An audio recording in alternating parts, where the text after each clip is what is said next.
Hi friends, Prachi रेसिपीमध्ये तुमचं स्वागत आहे। मी आज करणार आहे वांग्याचं भरीत।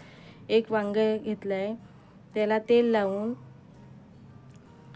तव्यावर चांगलं भाजून घेतलं आहे।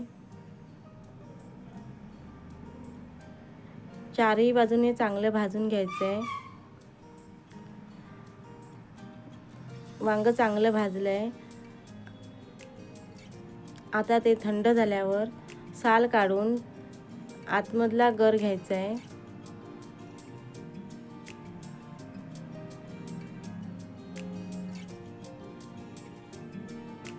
आता ते सगळं चमच्याने काढून बारीक करून घ्यायचं आहे।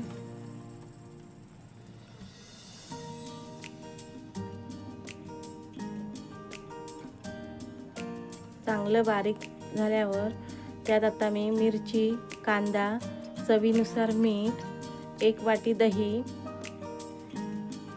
हे सगळं घालून मिक्स करणार आहे।